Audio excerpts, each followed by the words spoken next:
anything, can you? You just can't. It's not going to happen. Eventually you're going to disagree. And who makes the decision? Wife? Here's the deal with that. I'm okay with that. I'm not biblical, but if you're going to do that, if we're going to go that route, I deal with this. I deal with women all the time, and they all want to tell me exactly how I should run things. And here's my deal. If you want to take responsibility for the school, then you can be the principal. But until you do, you can't. The same goes with your family. If you want to take the responsibility that comes with the headship in your home, then knock yourself out. That means when the bills don't get paid or something blows it and all these things happen, then you've got to be the one that everybody goes to and says, hey, what's going on? If you want to take that responsibility, then you be the head.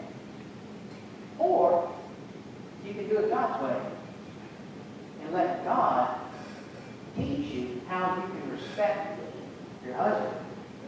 I'm telling you something. You can fight this all you want. I do believe this is a sin nation to do this on both sides, for men not to love their wives and wives not to respect their husbands. I do believe that. But you can fight it all you want, but it's in our DNA. Man, we men want respect. You women want to be loved. That's just the way it is. It's how it is. You want to be taken care of in that respect. And we want that respect. We need it. If we don't get it, you got problems. You've heard the old saying that if one ain't happy, I hate that saying. It makes me so mad. But it's true. But you know what's also true? If a man's not respected, ain't nobody happy either. We do it in different ways. We're not typically like women. But boy, we got our ways going about making life miserable for the family when we don't get respected. So why don't we do this? Why don't we love our wives and respect our husbands and do it God's way? Wouldn't it be awesome? I want to read you something. This is awesome.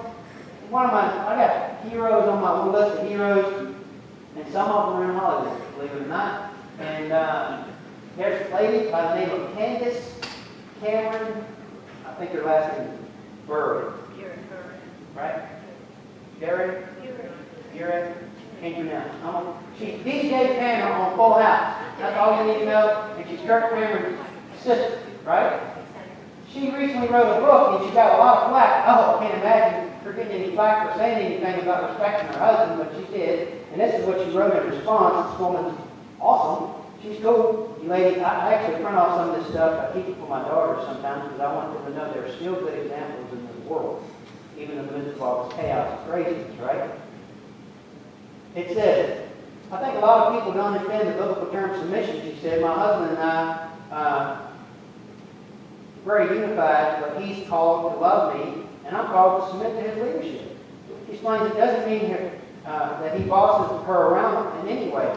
Cameron says, she added, it's not about winning or losing, but supporting one another. In fact, she said, if my husband makes a decision that ultimately not a great decision, then he listens to her more the next time because I'm not complaining. She goes on to say, she says, she wrote this book, my husband is a natural-born leader. I quickly learned that I had to find a way of honoring his take-charge personality and not get frustrated about his desire to have the final decision on just about everything. I am not a passive person, but I choose to fall into a more submissive role in our relationship because I wanted to do everything to make it in my power to make our marriage and family work. She has 3 kids, and she's been married for 17 years, she says. She said the definition that I'm using with the word submission is the biblical definition of that, she explained. So it is not meekness, so it is meekness and not weakness, she said. It's strength under control. It's bridled strength. Man, I like that. She continued, I love that my man is a leader. I want him to lead and be the head of our family, and those major decisions do fall on him. It doesn't mean I don't voice my opinion. It doesn't mean I don't have an opinion. I absolutely do, but it's very difficult to have 2 heads of authority.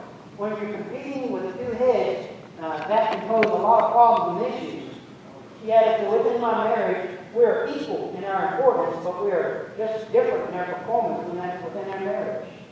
She also said, clearly I have been married 17 years, and we have a very happy marriage, and it works very well. I trust my husband, but that trust has been built. And I know that because I trust him, and I build him up and give him the respect that he would like to have within the marriage, that he also listens to everything that I say and takes my opinion very seriously, and many of the time he will sway to what I would like, even if he doesn't see eye to eye with me, because he really values my opinion.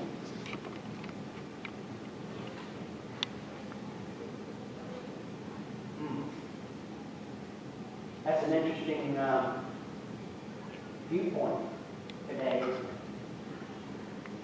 That's almost like the spread of the Bible.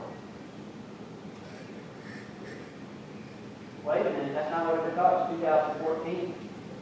We went to the 60s. Yeah, really poor time for us and stuff.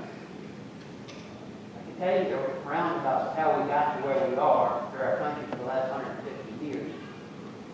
That really doesn't matter.